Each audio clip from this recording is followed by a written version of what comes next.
Hello everyone. तो बेटा हम पढ़ रहे हैं principles of inheritance and variation और आज की वीडियो में हम पढ़ेंगे लिंकेज एंड रिकॉम्बिनेशन। तो चलिए स्टार्ट करते हैं। तो बेटा प्रीवियस वीडियो में हमने पढ़ा था क्रोमोसोमल थ्योरी ऑफ इनहेरिटेंस, जो हमें किसने दी थी? वॉल्टर सटन एंड थियोडोर बॉवरी ने 1992 में। ठीक है, उनकी थ्योरी का एक्सपेरिमेंटल प्रूफ बेटा हमें दिया था थॉमस हंट मॉर्गन ने। इनफैक्ट थॉमस हंट मॉर्गन को हम फादर ऑफ एक्सपेरिमेंटल जेनेटिक्स भी बोलते हैं, क्योंकि इन्होंने जेनेटिक्स की फील्ड में काफ़ी एक्सपेरिमेंट्स करके काफ़ी चीज़ें प्रूव करी हैं। ठीक है, इन्होंने बेटा सेक्सुअल रिप्रोडक्शन में जो वेरिएशंस होते हैं उनके पीछे का बेसिस भी डिस्कवर किया है, जो कि अभी हम पढ़ेंगे। ठीक है, अब अगर थॉमस हंट मॉर्गन ने एक्सपेरिमेंट्स करे हैं तो कुछ एक्सपेरिमेंटल मटेरियल भी चाहिए होगा। जैसे मेंडल ने पी प्लांट यूज़ किया था, तो वैसे ही बेटा थॉमस हंट मॉर्गन ने ड्रोसोफिला मेलेनोगेस्टर यानी फ्रूट फ्लाई को यूज़ किया। ड्रोसोफिला मेलेनोगेस्टर का कॉमन नेम है फ्रूट फ्लाई या फिर बनाना फ्लाई, एप्पल फ्लाई, कुछ भी हम इसको बोल सकते हैं। ये क्या होती है बेटा? घर में मम्मी अगर एप्पल वगैरह काट के रख देती है तो उसके आसपास छोटी छोटी मक्खियाँ घूमने लगती है ना, मच्छर जैसी, उन्हीं को हम बोलते हैं फ्रूट फ्लाइज या फिर उसका साइंटिफिक नेम है ड्रोसोफिला मेलेनोगेस्टर। अब मेंडल ने जब पी प्लांट को एक्सपेरिमेंटल मटेरियल यूज किया था तो उसके पीछे कुछ रीजंस थे। तो अब ऐसे ही अगर मॉर्गन ने ड्रोसोफिला मेलेनोगेस्टर को आज एक्सपेरिमेंटल मटेरियल यूज किया है तो उनके भी कुछ रीजंस रहे होंगे। तो पहले वो रीजंस देख लेते हैं। तो बेटा जो ड्रोसोफिला मेलेनोगेस्टर फ्रूट फ्लाई है, इसको हम लैब में इजीली सिंथेटिक मीडियम पे ग्रो कर सकते हैं। इवन अभी तो मैंने आपको बताया कि हम अगर एप्पल काट के रख देते हैं तो उस पर भी बहुत सारी फ्रूट फ्लाइज आ जाती हैं, तो इसलिए इसको हम काफ़ी इजीली लैब में ग्रो कर सकते हैं। छोटी सी होती है, लैब में कोई दिक्कत भी नहीं करेगी। ठीक है, दूसरा ये अपना लाइफ साइकिल सिर्फ 2 वीक्स में कंप्लीट कर देती है, यानी छोटी सी लाइफ साइकिल होती है और जल्दी जल्दी प्रोजेनी प्रोड्यूस करेगी। देन इसकी सिंगल मीटिंग से काफ़ी सारे प्रोजेनी फ्लाइज प्रोड्यूस होते हैं, यानी लार्ज सैंपल साइज हमें मिल जाता है। ठीक है, देन ये सेक्सुअल डायमॉर्फिज्म शो करती है, यानी इसमें मेल और फीमेल मॉर्फोलॉजिकली डिस्टिंग्विशेबल होते हैं। इनका जो मेल होता है वो स्मॉल होता है और जो फीमेल फ्लाई होती है वो लार्ज होती है, जैसा कि आपको यहाँ पे एनसीईआरटी में डायग्राम में दिखाया गया है। ए डायग्राम है बेटा मेल फ्लाई का जो कि छोटी है, और बी डायग्राम है बेटा फीमेल फ्लाई का जो कि लार्ज है साइज में। क्लियर? उसके बाद बेटा इनमें काफ़ी हेरिडिटरी वेरिएशंस प्रेजेंट होते हैं। जैसे पी प्लांट में 7 कंट्रास्टिंग कैरेक्टर्स मेंडल ने स्टडी करे थे, वैसे इनके पास भी हेरिडिटरी वेरिएशंस प्रेजेंट होते हैं, जो कि हम लैब में लो पावर माइक्रोस्कोप में स्टडी कर सकते हैं। So these were the few reasons for choosing Drosophila melanogaster, that is fruit fly, as experimental material by Thomas Hunt Morgan. ठीक है, यही हमें एनसीईआरटी में दिया हुआ है बेटा, इसको रीड कर लेते हैं। Following this synthesis of ideas, experimental verification of the chromosomal theory of inheritance by Thomas Hunt Morgan and his colleagues। तो अभी मैंने आपको बताया कि chromosomal theory of inheritance का experimental verification किसने दिया? थॉमस हंट मॉर्गन ने और उनकी colleagues ने। Clear? Led to discovering the basis for the variation that sexual reproduction produced। मैंने अभी आपको बताया कि sexual reproduction में जो variation आते हैं उसका बेसिस भी इन्होंने एक्सप्लेन किया। Morgan worked with the tiny fruit flies, जिसका नाम होता है Drosophila melanogaster, which were found very suitable for such studies. क्यों? They could be grown on simple synthetic medium in the laboratory. They complete their life cycle in about 2 weeks, and a single mating could produce a large number of progeny flies. Also, there was a clear differentiation of the sexes. The male and female flies are easily distinguishable. Also, it has many types of hereditary variations that can be seen with low power microscopes. ठीक है बेटा, यही सारे reasons अभी मैंने आपको explain करे और हमने खुद से अपने notes भी बनाए। ठीक है, तो आप भी ऐसे ही notes बनाएंगे। उसके बाद आपको यहाँ पे मेल और फीमेल ड्रोसोफिला मेलेनोगेस्टर का डायग्राम दिया गया है। मेल छोटा है और फीमेल बड़ी है। क्लियर? याद रखेंगे इसको। ठीक है, अब बेटा मेंडल ने ड्रोसोफिला में 3 कैरेक्टर्स स्टडी करे। कौन कौन से? Body colour, I colour and wings. Clear. अब बॉडी कलर का डोमिनेंट ट्रेट जिसको वाइल्ड टाइप भी बोलते हैं वो था ब्राउन बॉडी और रेसेसिव ट्रेट था येलो बॉडी। आई कलर का डोमिनेंट ट्रेट था रेड आईज और रेसेसिव ट्रेट था वाइट आईज। विंग्स का डोमिनेंट ट्रेट था नॉर्मल विंग्स और रेसेसिव ट्रेट था मिनिएचर विंग्स, स्मॉल विंग्स। ठीक है, अब जैसे मेंडल ने सिंबल्स यूज करे थे ट्रेट्स को रिप्रेजेंट करने के लिए, उन्होंने डोमिनेंट ट्रेट का फर्स्ट लेटर कैपिटल फॉर्म में यूज किया था डोमिनेंट ट्रेट को रिप्रेजेंट करने के लिए, और उसी को स्मॉल फॉर्म में यूज किया था रेसेसिव ट्रेट को एक्सप्लेन करने के लिए। बट इन्होंने यहाँ पे बेटा सिंबल्स भी डिफरेंट चूज करे। इन्होंने रेसेसिव ट्रेट का फर्स्ट लेटर का स्मॉल फॉर्म पे प्लस साइन लगा के यूज किया डोमिनेंट ट्रेट को रिप्रेजेंट करने के लिए, और रेसेसिव ट्रेट का first letter simple small form में यूज किया रेसेसिव ट्रेट को एक्सप्लेन करने के लिए। ठीक है, तो सिंबल्स पढ़ लेते हैं। अब अभी मैंने आपको बोला कि डोमिनेंट के लिए क्या करेंगे, हम रेसेसिव ट्रेट के फर्स्ट लेटर पे स्मॉल फॉर्म में लिख के प्लस साइन लगा देंगे। तो बॉडी कलर का रेसेसिव ट्रेट है येलो, येलो का फर्स्ट लेटर है वाई, तो स्मॉल वाई पे प्लस लगा देंगे, तो ये हम डिनोट कर रहे हैं डोमिनेंट ट्रेट, और सिंपल स्मॉल वाई लिखेंगे तो हो जाएगा रेसेसिव ट्रेट। ऐसे ही आई कलर में जो रेसेसिव ट्रेट है वो है वाइट, जिसका फर्स्ट लेटर है डब्ल्यू, तो स्मॉल डब्ल्यू पे प्लस लगाएंगे तो ये रिप्रेजेंट करेगा dominant trait that is red eye को, और सिंपल स्मॉल डब्ल्यू लिखेंगे तो ये रिप्रेजेंट करेगा रेसेसिव ट्रेट को यानी वाइट आई को। और लास्ट विंग्स, विंग्स का रेसेसिव ट्रेट है मिनिएचर विंग्स, मिनिएचर का फर्स्ट लेटर है एम, तो स्मॉल एम पे प्लस साइन लगा के डोमिनेंट ट्रेट रिप्रेजेंट करेंगे दैट इज नॉर्मल विंग्स, और सिंपल सिर्फ स्मॉल एम लिख रहे हैं तो हम miniature wings that is recessive trait represent कर रहे हैं। क्लियर। अब एक चीज जो आपको याद रखनी है वो ये है कि ये जितने भी कैरेक्टर्स मॉर्गन ने स्टडी करे ये सारे कैरेक्टर्स एक्स क्रोमोसोम पे प्रेजेंट थे। क्लियर। चलिए अब हम बना के देखते हैं मॉर्गन के क्रॉसेस। मॉर्गन ने भी बेटा मेंडल की तरह डाई हाइब्रिड क्रॉसेस करे थे। डाई हाइब्रिड क्रॉसेस क्या होते हैं, जहाँ पे हम दो डिस्टिंग्विशेबल कैरेक्टर्स लेते हैं, हम दो कैरेक्टर्स का इनहेरिटेंस पैटर्न स्टडी करते हैं। ठीक है, तो मॉर्गन ने डाई हाइब्रिड क्रॉसेस करवाए, तो उनके दो क्रॉसेस हमारी बुक में दिए हुए हैं, उन्हीं दो क्रॉसेस को हम पढ़ेंगे। तो क्रॉस ए में उन्होंने कैरेक्टर्स लिए बॉडी कलर और आई कलर, तो इसमें जो फीमेल उन्होंने ली वो ली येलो बॉडी और वाइट आई के साथ, और जो मेल उन्होंने लिया वाइल्ड टाइप यानी डोमिनेंट ट्रेट्स के साथ, brown body and red I. Clear. अब बेटा बुक में ये क्रॉस हमें क्रोमोसोम्स पे जीन्स ड्रॉ करके एक्सप्लेन किया गया है, तो आप कंफ्यूज नहीं होंगे और ध्यान से समझेंगे। ठीक है, अब हमारी जो ड्रोसोफिला होती है उसकी जो फीमेल होती है, फीमेल के पास दो एक्स क्रोमोसोम्स होते हैं जो कि यहाँ पे मैंने येलो कलर से रिप्रेजेंट करे हैं, और मेल के पास एक एक्स क्रोमोसोम होता है और एक वाई क्रोमोसोम होता है। तो यहाँ पे मेल का एक्स क्रोमोसोम मैंने ब्लू कलर से रिप्रेजेंट किया है और वाई क्रोमोसोम मैंने पिंक कलर से रिप्रेजेंट किया है। ओके, ठीक है। अब फीमेल का जीनोटाइप देखते हैं। फीमेल पे बेटा दोनों एक्स क्रोमोसोम पे small Y small W genes present थे, तो स्मॉल वाई और स्मॉल डब्ल्यू रेसेसिव ट्रेट्स को रिप्रेजेंट करते हैं, और होमोजाइगस कंडीशन है तो रेसेसिव ट्रेट एक्सप्रेस हो जाएगा। Small Y is for yellow body and small W is for white eyes. तो फीमेल कैसी है, yellow bodied white eyed female. Clear. अब मेल की बात करते हैं। मेल का जो एक्स क्रोमोसोम है बेटा उस पे जीन्स प्रेजेंट हैं Y प्लस W प्लस, जो कि डोमिनेंट ट्रेट को रिप्रेजेंट कर रहे हैं। Y plus brown body, W plus red eye, तो मेल कैसा हो जाएगा, ब्राउन बॉडी रेड आई।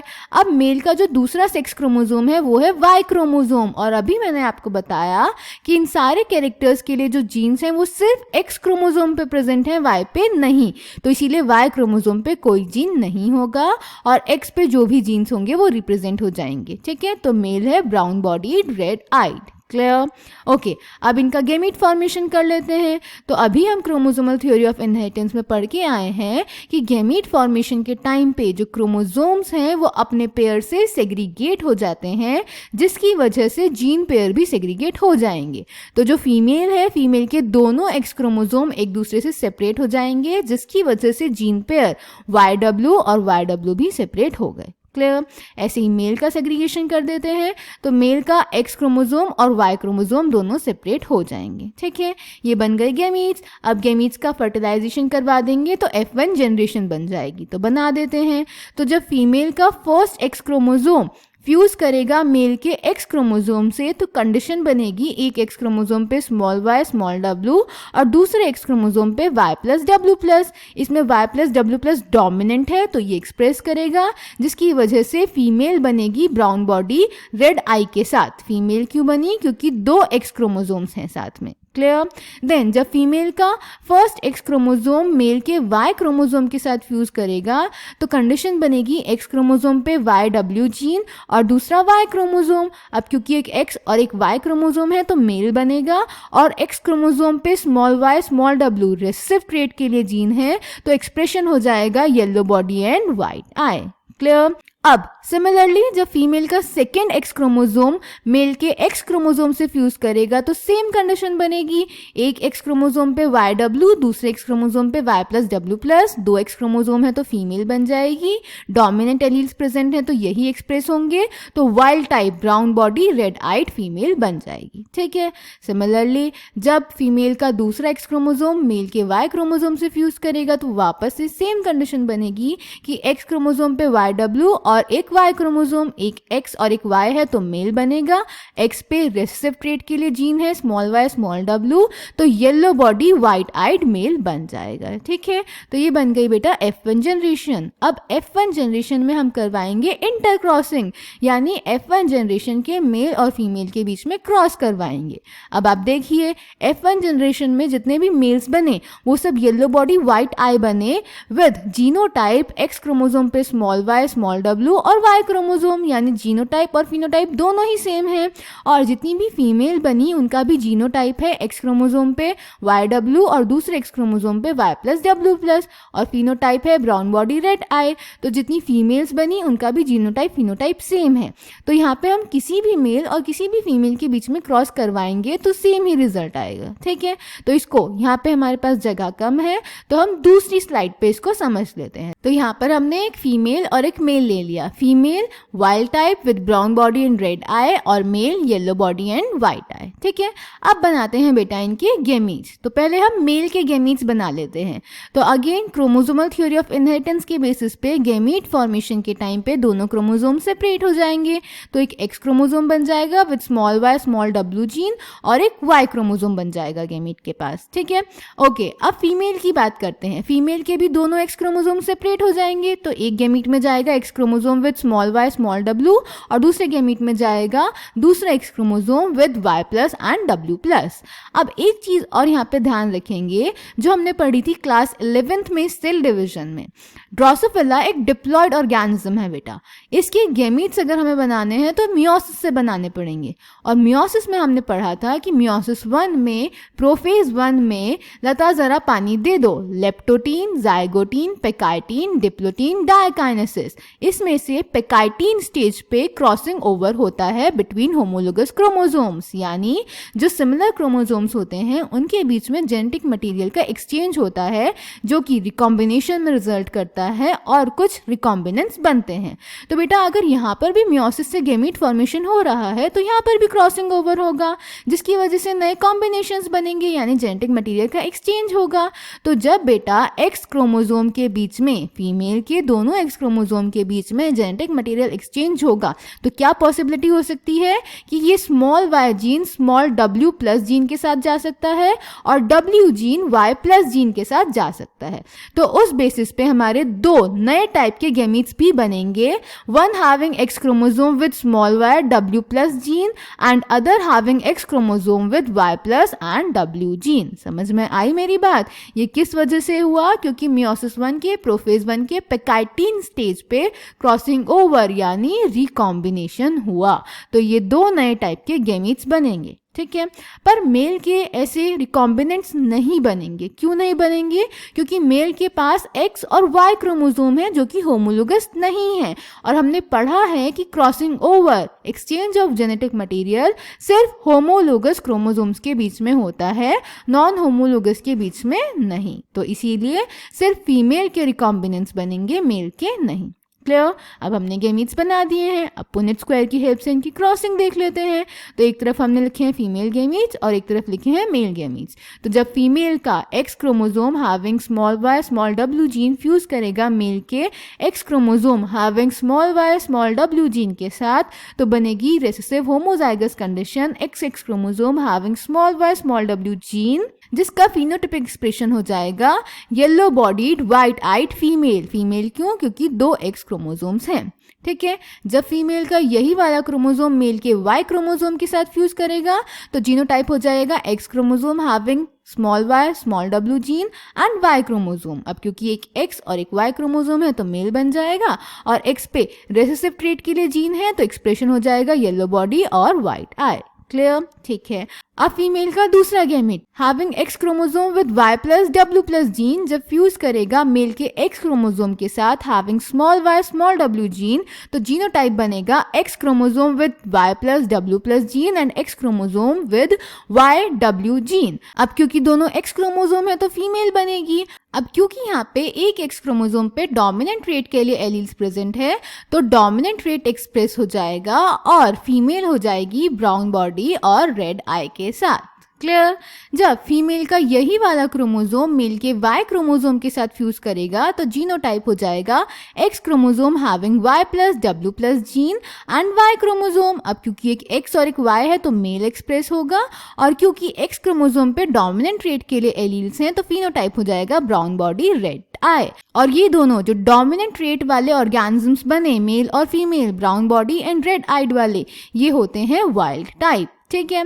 देन फीमेल का नेक्स्ट गैमीट जो कि रिकॉम्बिनेशन की वजह से बना था X chromosome having small Y and small W plus gene, जब ये फ्यूज करेगा मेल के एक्स क्रोमोसोम के साथ having small Y small W gene, तो जीनोटाइप बनेगा एक्स क्रोमोसोम एक एक्स क्रोमोसोम पे प्रेजेंट होगा small Y W plus gene और दूसरे एक्स क्रोमोसोम पे प्रेजेंट होगा small Y small W gene. अब क्योंकि दोनों एक्स क्रोमोसोम है तो फीमेल बनेगी। दोनों ही एक्स क्रोमोसोम पे बॉडी कलर के लिए स्मॉल वाई जीन प्रेजेंट है तो येलो बॉडी हो जाएगी, और एक एक्स क्रोमोसोम पे आई कलर के लिए डब्ल्यू प्लस है और दूसरे एक्स क्रोमोसोम पे आई कलर के लिए स्मॉल डब्ल्यू है, तो डब्ल्यू प्लस डोमिनेंट है तो वो एक्सप्रेस करेगा और रेड आई हो जाएगी। ठीक है। सिमिलरली जब ये वाला क्रोमोसोम मेल के वाई क्रोमोसोम से फ्यूज करेगा तो कंडीशन बनेगी एक्स क्रोमोसोम वाई क्रोमोसोम, तो मेल बन जाएगा। एक्स क्रोमोसोम पे small Y W plus gene होगा तो यही एक्सप्रेस होंगे, स्मॉल वाई येलो बॉडी बनाएगा और डब्ल्यू प्लस रेड आई बनाएगा। ठीक है। देन फीमेल का बेटा last gamete having X chromosome with Y plus W gene जब फ्यूज करेगा मेल के X chromosome having Y W gene, तो जीनोटाइप बनेगा एक्स क्रोमोसोम, तो फीमेल बन जाएगी। एक एक्स क्रोमोसोम पे Y plus W gene present होंगे और दूसरे क्रोमोसोम पे वाई डब्ल्यू प्रेजेंट होगा। अब क्योंकि एक एक्स क्रोमोसोम पे बॉडी कलर के लिए वाई प्लस और दूसरे पे वाई जीन प्रेजेंट है तो वाई प्लस डोमिनेंट होने के कारण खुद को एक्सप्रेस करेगा और ब्राउन बॉडी बन जाएगी, और क्योंकि दोनों एक्स क्रोमोसोम पे आई कलर के लिए स्मॉल डब्ल्यू जीन प्रेजेंट है तो वाइट आई हो जाएंगी। ठीक है।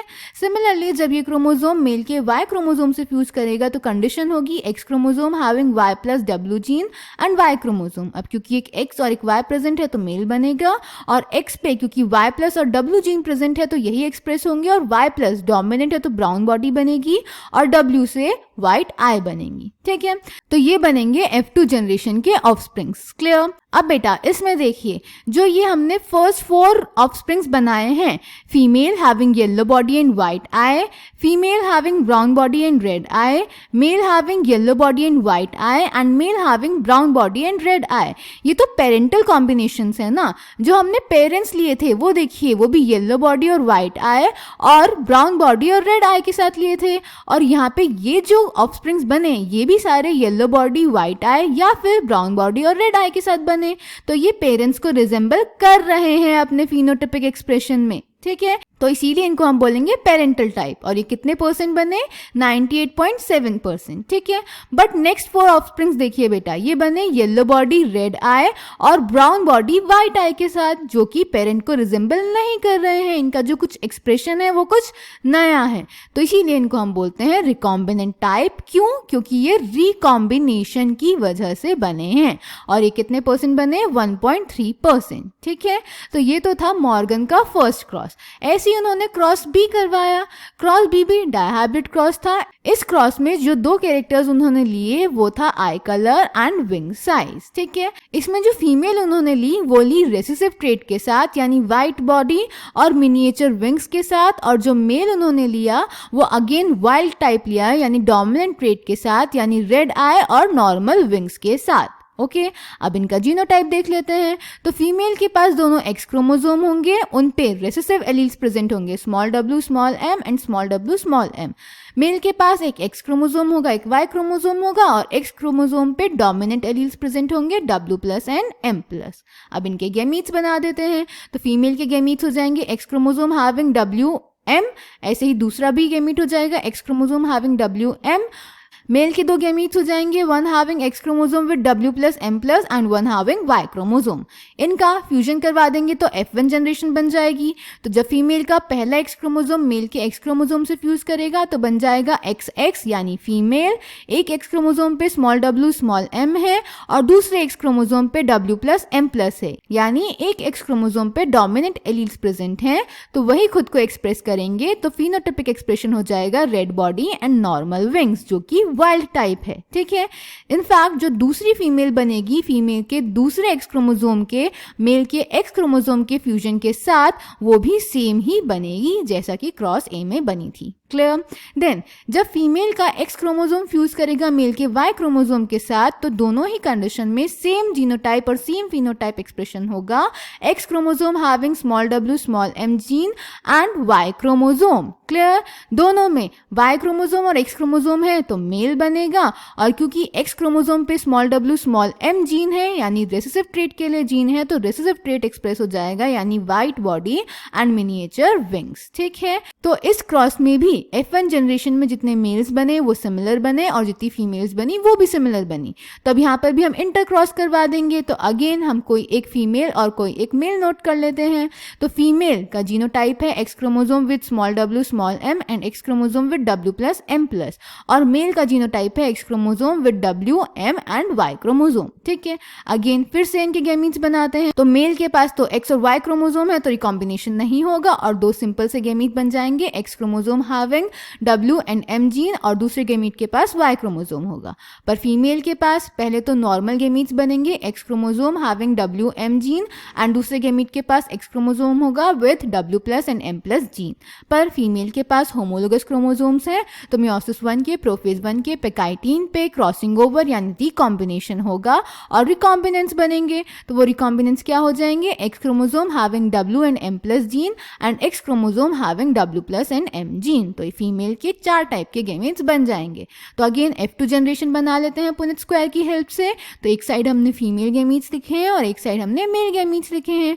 जब फीमेल का first gamete X chromosome having WM gene fuse करेगा मेल के X chromosome having WM gene तो बनेगी homozygous recessive condition having XX chromosome, तो बन जाएगी फीमेल और दोनों पे ही small w small m gene present है तो रिसेसिव कैरेक्टर एक्सप्रेस हो जाएगा, that is white body and miniature wing. Similarly जब ये क्रोमोसोम मेल के Y क्रोमोसोम से फ्यूज करेगा तो कंडीशन बनेगी XY, तो बन जाएगा मेल और X क्रोमोसोम पे small w small gene present है तो रेसेसिव ट्रेट एक्सप्रेस हो जाएगा यानी white body and miniature wing. ठीक है, देन फीमेल का second gamete having X chromosome with W+ and M+ gene fuse करेगा मेल के X क्रोमोसोम वाले गैमीट के साथ हैविंग W M जीन, तो जीनोटाइप बनेगा XX, तो फीमेल बन जाएगी। एक X क्रोमोसोम पे W+ M+ जीन है और एक X क्रोमोसोम पे W और M जीन है तो डोमिनेंट एलील्स एक्सप्रेस कर जाएंगे और रेड आइड नॉर्मल विंग के साथ आपकी फीमेल बन जाएगी। ठीक है, देन जब सेम X क्रोमोसोम फ्यूज करेगा मेल के Y क्रोमोसोम के साथ तो XY कंडीशन होगी और मेल बन जाएगा और X क्रोमोसोम पे W+ M+ जीन प्रेजेंट है तो ये एक्सप्रेस करके बना देंगे रेड आई और नॉर्मल विंग्स के साथ मेल। अब ये जो चारों ऑफस्प्रिंग्स हैं ये पेरेंट्स को रिप्रेजेंट कर रहे हैं। अगेन देखिए पेरेंट्स कैसे थे, white body miniature wing and red body normal wing. तो इन ऑफस्प्रिंग्स का भी बना है white body miniature wing and red body normal wing. तो ये है पेरेंटल टाइप। इस क्रॉस में पेरेंटल टाइप बने बेटा 62.8%। ठीक है, again red body normal wings वाला डोमिनेंट कैरेक्टर है तो इनको हम वाइल्ड टाइप बोलते हैं। ठीक है, अब रिकॉम्बिनेशन से जो गैमीट्स बने थे उनका फ्यूजन देख लेते हैं। तो पहला गैमीट था एक्स क्रोमोसोम के साथ जिसपे W और M प्लस जीन था। तो जब ये मेल के X क्रोमोसोम वाले गैमीट से फ्यूज करेगा हैविंग WM जीन, तो कंडीशन बनेगी XX, तो फीमेल बन जाएगी। अब क्योंकि आई कलर के लिए दोनों ही X क्रोमोसोम पे स्मॉल W जीन प्रेजेंट है तो व्हाइट आई हो जाएंगी, और विंग्स के लिए एक X क्रोमोसोम पे M प्लस और दूसरे पे M जीन प्रेजेंट है तो डोमिनेंट वाला खुद को एक्सप्रेस करेगा और नॉर्मल विंग्स हो जाएंगे। ठीक है, देन जब same X chromosome Y chromosome से फ्यूज करेगा मेल के, तो कंडीशन बनेगी XY, तो मेल बन जाएगा। X क्रोमोसोम पे स्मॉल W और M प्लस जीन प्रेजेंट है तो ये एक्सप्रेस करेंगे तो व्हाइट आई और नॉर्मल विंग्स बन जाएंगे मेल के। ठीक है, अब वाइट बॉडीड और नॉर्मल विंग्स वाला जो भी ऑर्गेनिज्म है वो किसी भी पेरेंट को रिप्रेजेंट नहीं कर रहा, तो ये रिकॉम्बिनेंट हो जाएगा। ठीक है, देन लास्ट गैमीट का फ्यूजन देख लेते हैं। लास्ट गैमीट में है X chromosome with W plus M gene, तो जब ये फ्यूज करेगा मेल के X क्रोमोसोम वाले गैमीट के साथ विद WM जीन, तो कंडीशन बनेगी XX, तो फीमेल बन जाएगी। अब एक X क्रोमोसोम पे आई कलर के लिए W प्लस प्रेजेंट है और दूसरे X क्रोमोसोम पे स्मॉल W, तो डोमिनेंट खुद को एक्सप्रेस करेगा और रेड आई होगी, और विंग्स के लिए दोनों पे ही स्मॉल M प्रेजेंट है तो मिनिएचर विंग्स हो जाएंगे। ठीक है, देन जब ये गैमीट फ्यूज करेगा मेल के Y क्रोमोसोम वाले गैमीट के साथ, तो कंडीशन होगी XY और मेल बन जाएगा। और क्योंकि X क्रोमोसोम पे W प्लस है आई कलर के लिए तो रेड आई हो जाएगी, और स्मॉल M है विंग्स के लिए तो मिनिएचर विंग हो जाएंगे। देन अगेन रेड आई और मिनिएचर विंग के साथ कोई पेरेंट नहीं था तो ये भी नया बना है, तो इसको भी हम रिकॉम्बिनेंट टाइप बोलेंगे। इस केस में बेटा रिकॉम्बिनेंट टाइप बने 37.2%। क्लियर? तो अब देखो बेटा, मॉर्गन ने ये जो दो क्रॉस करवाए उसमें रिजल्ट्स थोड़े डिफरेंट आए। जो उन्होंने क्रॉस ए करवाया, क्रॉस ए में पेरेंटल टाइप बने 98.7% और रिकॉम्बिनेंट टाइप बने 1.3%, जबकि जो क्रॉस बी करवाया उसमें पेरेंटल टाइप बने 62.8% और रिकॉम्बिनेंट टाइप बने 37.2%। क्रॉस ए में पेरेंटल टाइप एकदम ज्यादा बने और रिकॉम्बिनेंट एकदम थोड़े बने, जबकि क्रॉस बी में पेरेंटल टाइप का जो परसेंटेज है वो थोड़ा सा कम हो गया क्रॉस ए के कंपैरिजन में, और रिकॉम्बिनेंट टाइप का थोड़ा बढ़ गया क्रॉस ए के कंपैरिजन में। तो ऐसा क्यों हुआ? तो इस चीज को एक्सप्लेन करने के लिए मॉर्गन ने हमें बताया कि एक क्रोमोसोम पे जितने भी जीन्स प्रेजेंट होते हैं वो सब आपस में जुड़े होते हैं और इस फिनोमेना को बोलते हैं लिंकेज। तो यहाँ पे देखिए जो हमने कैरेक्टर्स स्टडी करे, हमने मतलब मॉर्गन ने जो कैरेक्टर्स स्टडी करे थे वो सब एक्स क्रोमोसोम पे प्रेजेंट थे। क्रॉस ए उन्होंने जो करवाया था, क्रॉस ए में उन्होंने कैरेक्टर्स लिए थे बॉडी का कलर और आई का कलर जो कि एक्स क्रोमोसोम पे प्रेजेंट थे। तो एक्स क्रोमोसोम पे ये जो वाई और डब्ल्यू जीन प्रेजेंट हैं इनके बीच में जो डिस्टेंस है वो काफी कम है, जबकि क्रॉस बी में जो कैरेक्टर्स उन्होंने लिए बॉडी कलर और विंग्स डब्ल्यू और एम, इनके बीच का जो डिस्टेंस है वो ज्यादा है। तो अब आप मुझे बताइए कि अगर कोई दो चीजें पास रखी हुई हैं और कोई दो चीजें दूर रखी हुई हैं तो किसको जोड़ना ज्यादा आसान होगा, जो पास रखी हैं उनको या जो दूर रखी हैं उनको? जो पास रखी हैं वो ज्यादा आसानी से ज्यादा टाइटली जुड़ जाएंगी। तो यही हुआ बेटा क्रॉस ए में। क्रॉस ए में दोनों जीन्स पास पास थे, दोनों के बीच में डिस्टेंस कम था, तो डिस्टेंस कम होने के बीच में वो एक दूसरे से ज्यादा टाइटली जुड़े हुए थे, उनके बीच में जो लिंकेज थी वो ज्यादा टाइट थी। अब अगर दो चीजें ज्यादा टाइटली जुड़ी होंगी तो उनको एक दूसरे से अलग करना थोड़ा मुश्किल होगा, यानी रिकॉम्बिनेशन थोड़ा कम हो जाएगा, जिसकी वजह से जो ओरिजिनल फॉर्म थी वो ज़्यादा बनेगी। इसीलिए यहाँ पे जो पेरेंटल टाइप है वो 98.7% बना। तो क्रॉस ए में जो दो जीन थे उनके बीच में डिस्टेंस कम था, जिसकी वजह से लिंकेज ज़्यादा थी, जिसकी वजह से रिकॉम्बिनेशन कम हुआ, जिसकी वजह से पेरेंटल टाइप ज़्यादा और रिकॉम्बिनेंट टाइप कम बने। समझे मेरी बात? जबकि अगर हम क्रॉस बी में देखेंगे तो दोनों जीन्स के बीच में डिस्टेंस ज्यादा है, डिस्टेंस ज्यादा है तो ये ज्यादा टाइटली नहीं जुड़े होंगे, यानी लिंकेज कम होगी, और अगर लिंकेज कम होगी, कम टाइटली जुड़े हुए हैं तो दोनों को अलग करना आसान होगा, तो रिकॉम्बिनेशन ज्यादा हो जाएगा। तो इसीलिए यहाँ पे पेरेंटल टाइप बने 62.8% और रिकॉम्बिनेंट टाइप बने 37.2%। क्लियर? तो क्रॉस बी में क्या हुआ कि दोनों जीन्स के बीच में डिस्टेंस ज्यादा था, जिसकी वजह से लिंकेज कम हो गई, और रिकॉम्बिनेशन ज्यादा हुआ, जिसकी वजह से पेरेंटल टाइप 62.8% बने और रिकॉम्बिनेंट टाइप 37.2% बने। समझ गए? ये थे बेटा मॉर्गन के क्रॉसेस, जिसके बेसिस पे उन्होंने क्या कंक्लूजन दिया?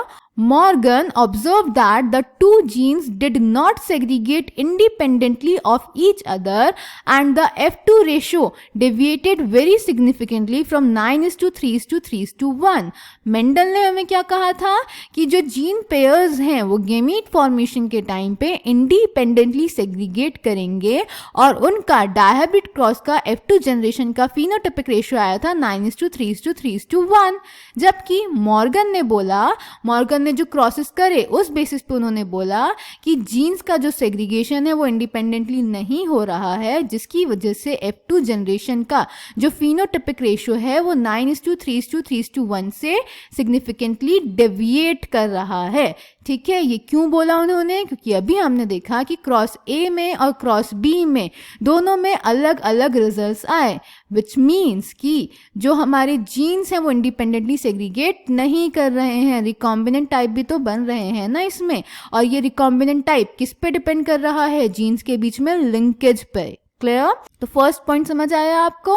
फिर उन्होंने बोला when the two genes in a dihybrid cross were situated on the same chromosome, the proportion of parental gene combination is much higher than non-parental type. जब एक क्रोमोसोम पे जीन्स पास सिचुएटेड होंगे तो parental combination का जो frequency होगी, जो number होगा, वो ज़्यादा होगा नॉन पेरेंटल टाइप से, जैसा कि क्रॉस ए में हुआ भी. क्रॉस ए में दोनों जीन्स पास थे तो पेरेंटल टाइप बने 98.7% और रिकॉम्बिनेंट टाइप बने 1.3%. और क्रॉस बी में डिस्टेंस उनके बीच में ज़्यादा बढ़ गया, उनके बीच में लिंकेज थोड़ी कम हो गई, तो पेरेंटल टाइप बने 62.8% और रिकॉम्बिनेंट टाइप बने 37.2%. अभी भी पेरेंटल टाइप ज़्यादा है क्योंकि दोनों जीन्स सेम क्रोमोसोम पे लोकेटेड हैं. क्लियर? ओके. देन नेक्स्ट इन्होंने दिया लिंकेज का phenomena. What is linkage? Linkage is the physical association of genes on a chromosome. उन्होंने बोला एक क्रोमोसोम पे जितने भी जीन्स प्रेजेंट होंगे वो सब आपस में फिजिकली जुड़े होंगे, लिंक्ड होंगे, इसी को हम लिंकेज बोलते हैं. Clear? Then recombination, exchange of genetic material between homologous chromosomes resulting in non parental type gene combinations. इन्होंने बोला कि होमोलोगस क्रोमोसोम के बीच में जेनेटिक मटीरियल का एक्सचेंज होता है जिसकी वजह से non parental type gene combination बनते हैं, यानी रिकॉम्बिनेंस बनते हैं, और इस फिनोमेना को बोलते हैं रिकॉम्बिनेशन. ठीक है. देन बेटा लिंकेज इनवर्सली प्रोपोर्शनल होता है रिकॉम्बिनेशन के, और साथ ही साथ इनवर्सली प्रोपोर्शनल होता है डिस्टेंस बिटवीन द जीन्स के. कैसे? अभी मैंने आपको एक्सप्लेन किया कि डिस्टेंस कम होगा तो लिंकेज ज़्यादा होगा, यानी linkage is inversely proportional to distance, और अगर लिंकेज कम होगा तो रिकॉम्बिनेशन ज़्यादा होगा, यानी again linkage is inversely proportional to recombination. अब अगर डिस्टेंस ज़्यादा होगा तो लिंकेज कम होगा तो रिकॉम्बिनेशन ज़्यादा होगा, इसीलिए recombination is directly proportional to distance between the genes. Clear? तो ये तो थी बेटा मॉर्गन की कहानी, कैसे उन्होंने लिंकेज और रिकॉम्बिनेशन का फिनोमेना हमें एक्सप्लेन किया ड्रोसोफिला पे डायहाब्रिड क्रॉसेस करके. ठीक है. उसके बाद उनके स्टूडेंट थे बेटा एल्फ्रेड स्टुअर्ट वेंट. इन्होंने क्या किया? इन्होंने जीन्स के बीच में रिकॉम्बिनेशन फ्रीक्वेंसी को यूज किया एज अ मेजर कि जीन्स के बीच में कितना डिस्टेंस होगा, और उस बेसिस पे इन्होंने क्रोमोसोम की मैपिंग करी, क्रोमोसोम पे जीन की पोजीशन बताई. Alfred Sturtevant, Morgan's student, used recombination frequency between gene pairs on the same chromosome as a measure of the distance between them and map their position on the chromosome. Clear? ठीक है. अब इसको NCERT से देख लें बेटा. Linkage and recombination. Morgan carried out several dihybrid crosses in Drosophila to study genes that were sex linked. The crosses were similar to the dihybrid crosses carried out by Mendel and peas. For example, Morgan hybridized yellow bodied white eyed females to brown bodied red eyed males, cross A, and intercrossed their F1 progeny. He observed that the two genes did not segregate independently of each other and the F2 ratio deviated very significantly from the 9:3:3:1 ratio which was expected when the two genes are independent. यही हमें Mendel ने बताया था. ठीक है. और यही पूरा चीज मैंने अभी आपको एक्सप्लेन करी. Clear? उसके बाद Morgan and his group knew that the genes were located on the X chromosome and saw quickly that when the two genes in a dihybrid cross were situated on the same chromosome, the proportion of parental gene combinations were much higher than the non-parental type. यही मैंने अभी आपको explain किया, cross की help से भी हमने देखा. Morgan attributed this due to the physical association or linkage of the two genes and coined the term linkage to describe this physical association of genes on a chromosome and the term recombination to describe the generation of non-parental gene combinations. तो एक chromosome पे जितने genes present होंगे वो physically एक दूसरे से associated होंगे. इस फिनोमिना को बोलते हैं लिंकेज और रिकॉम्बिनेशन की वजह से नॉन पेरेंटल जीन कॉम्बिनेशंस बनते हैं.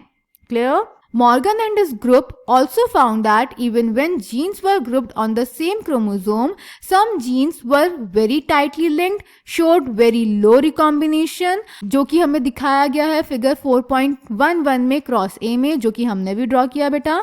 while others were loosely linked and showed higher recombination, जो कि फिगर 4.11 में क्रॉस बी में दिखाया जो हमने ड्रॉ किया. ठीक है, अभी हम इसको फिगर की हेल्प से भी देखेंगे. For example, he found that the genes white and yellow were very tightly linked and showed only 1.3% recombination, while white and miniature wing showed 37.2% recombination, क्योंकि वो दूर दूर located थे. That's why linkage is inversely proportional to recombination. His student Alfred Stuart Vant used the frequency of recombination between gene pairs on the same chromosome as a measure of the distance between genes and mapped their position on the chromosome. Clear? Today, genetic maps are extensively used as a starting point in the sequencing of whole genomes, as was done in the case of human genome sequencing project described later. और ये Alfred Stuart warn ने जो हमें mapping दी उसकी मदद से हम पूरा जीनोम की सीक्वेंसिंग स्टडी करते हैं, जैसा कि हमने ह्यूमन जीनोम सीक्वेंसिंग में करा था, जो कि हम पढ़ेंगे बेटा चैप्टर के एंड में. क्लियर? चलिए अब इसको फिगर की हेल्प से समझ लेते हैं. क्रॉस ए और क्रॉस बी जो हमने ड्रॉ किया है वही क्रॉस दिया गया है. फिर यहाँ पे अल्टीमेटली हमें दिखाया गया है कि पेरेंटल क्रॉस ए में 98.7 बने और क्रॉस बी में 62.8%, और रिकॉम्बिनेंस क्रॉस ए में 1.3% बने और क्रॉस बी में 37.2%. ऐसा क्यों हुआ? क्योंकि क्रॉस ए में जो दो जीन्स हमने लिए थे वो पास लोकेटेड थे तो लिंकेज ज़्यादा था, इसीलिए रिकॉम्बिनेशन कम हुआ, और क्रॉस बी में जो दो जीन्स थे उनके बीच में डिस्टेंस ज़्यादा था तो लिंकेज कम था तो रिकॉम्बिनेशन ज़्यादा हुआ. क्लियर? ओके, तो ये था बेटा linkage and recombination. I hope आपको समझ में आया हो. इसको एनसीईआरटी से ध्यान से पढ़ेंगे, ये क्रॉस खुद बनाकर देखेंगे, और कोई भी कंफ्यूजन होगा तो आप कमेंट सेक्शन में पूछ लेंगे. ठीक है, थैंक यू.